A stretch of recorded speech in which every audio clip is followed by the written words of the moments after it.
Okay. Hello everybody, welcome back to my channel. My name is Claire, if you don't know me. Hi! This is going to be my wait, hold on. Do you notice anything different about me? See anything different? I got a nose piercing, and I feel pretty cool about it. I actually really like it. It's like my favorite thing on my face. About my face. About me. She looks good. Oh, she looks so good. Stop. Anyways, this is going to be my October wrap-up video. We're going to talk about the books that I read in October. It is November now. No more spooky season. It's Christmas time now, okay? I read 7 books, which I think is like gonna be about my average, cause college. I'm no longer reading because I have to. High school.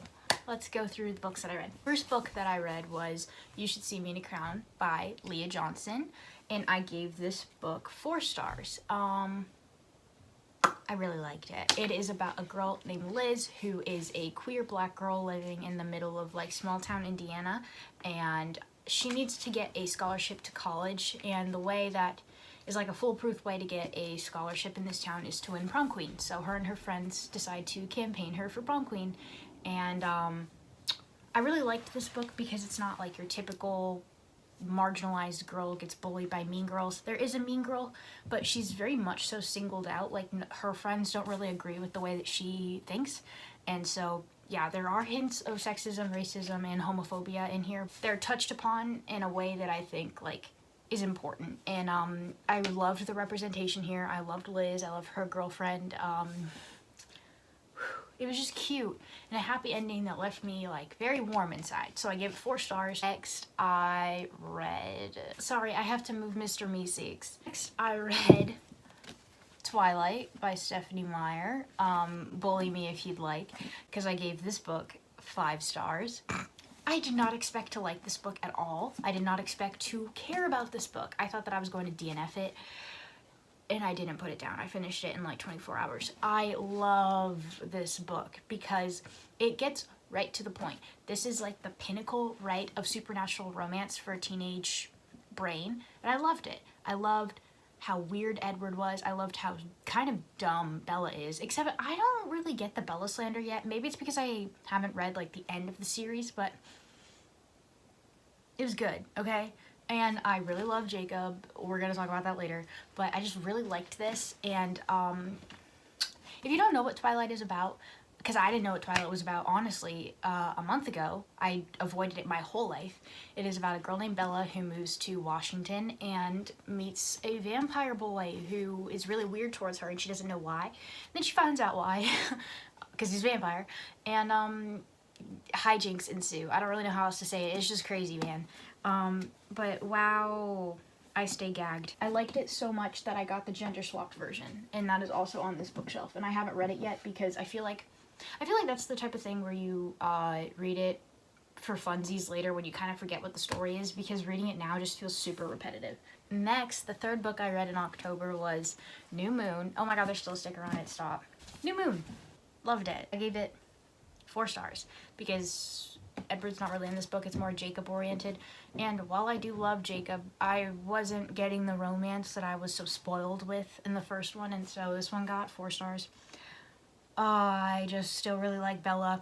I still really like Jacob. I didn't really like Edward in this one because he's just so adamant on like, no, she can't become a vampire, but it's like logistically speaking, she makes way more sense than you. Like a significant amount more of sense than you. That kind of cheesed me for the entire book. And then we just like messed around and went to Italy. That is the most random plot line I've ever read. No, it's not, but it's random. I feel like if I reread it, the rating would be lower. I just am caught up. I'm caught up. I stay gagged. I'm so excited to read the rest of the series. I am holding it off for another reading vlog. I have them. They're all right here. Do you see them? I'm sorry, Morty. Morty! Let's put Mr. Meeseeks back. And let's put Morty. Okay, next up, I clapped so loud. I read A Study in Charlotte by Brittany Cavallaro. Cavallaro. I really hope I'm saying that right. 4 stars. Because I really liked this actually. So, sorry I burped. I am a pretty big Sherlock Holmes fan because I really like trying to like solve riddles and stuff. I'm not very good at it, but I do like reading when people do that. That's why I loved Knives Out. We'll talk about that later too. A Study in Charlotte is about Charlotte Holmes, who is Sherlock Holmes's like great-granddaughter. She goes to a boarding school. She meets Jamie Watson, who is Watson's great-grandson, and Jamie and Charlotte are framed for a murder, and they basically have to prove their own innocence, figure out who's framing them and why.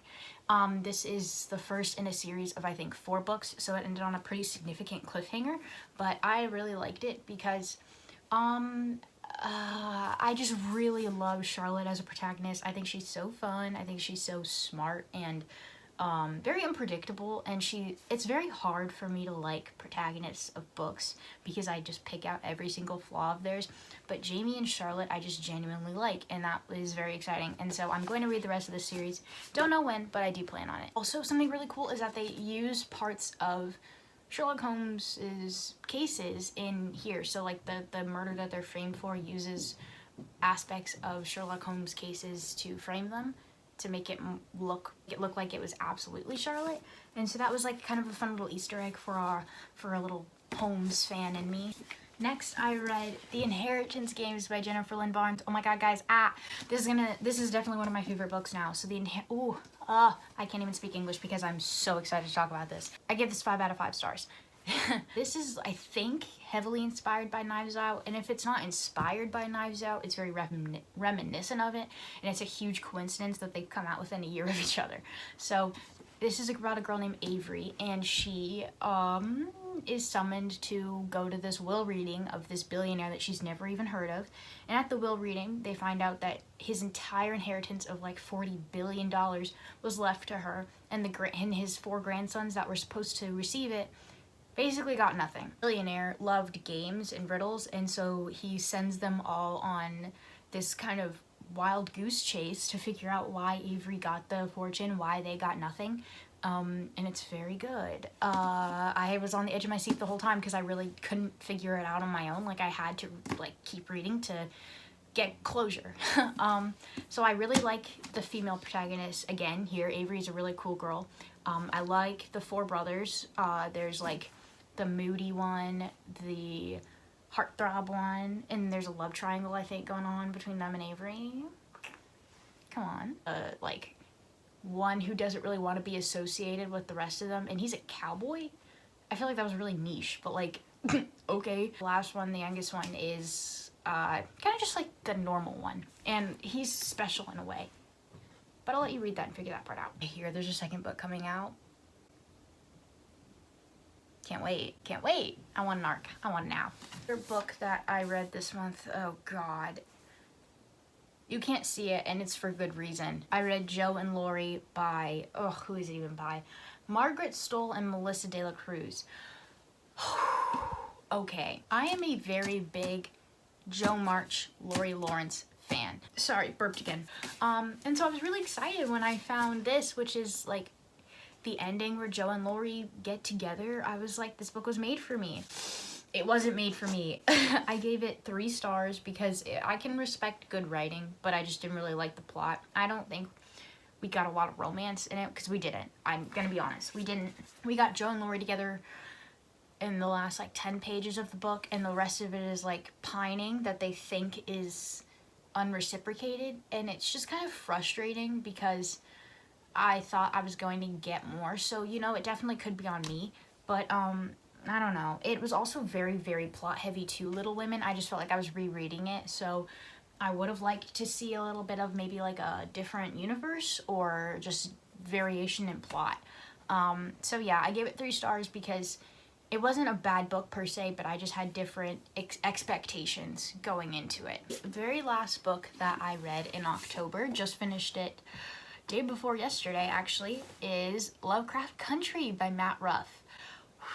Oh, this is a... gave this 5 stars. This book is so good, and the show is so good too, so that's why I picked it up, because I watched the HBO show.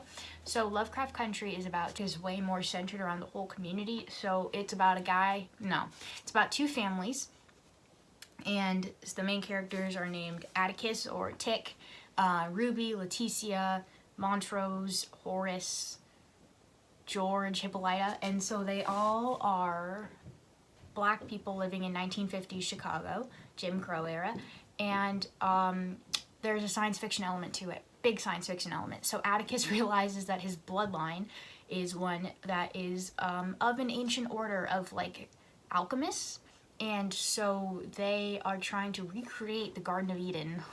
The novel is very episodic, and so then we move on to Leticia moving into a house that's haunted by someone who was in that ancient order that is previously mentioned. And the son of the guy who was leading the ancient order is meddling in everyone's lives, messes everyone up, honestly. After Leticia buys the house, we go into shape-shifting into white people. Then we go into devil dolls that are possessed and trying to kill us. Then we go talk to ghosts in Virginia. And then we go travel into hyperspace. It's crazy. And I love it. Black people in science fiction is ding, ding, ding, ding, ding. It is so cool. And especially since H.P. Lovecraft was a raging racist, I just hope that this is making him suffer in his grave. I think that the show took a lot of creative liberties, and it's very graphic and gory, and that's just not really for me. The show was very good, but the book was just way less gory, and I appreciated that because I wanted the plot line without like watching that kind of like gross stuff. Even though there is some gross stuff in here, be warned. But yeah, 5 out of 5. That is the end of my October reading wrap up. Thank you so much for watching. Let me know if you've read any of these or if you want to read any of these. I had a really good reading month. I didn't fully dislike any of the books. We got close, but I think it was a pretty positive month. I'm very excited for November. I've got a lot of ambitions going on, so stay tuned, subscribe, stay around for a while. Bye!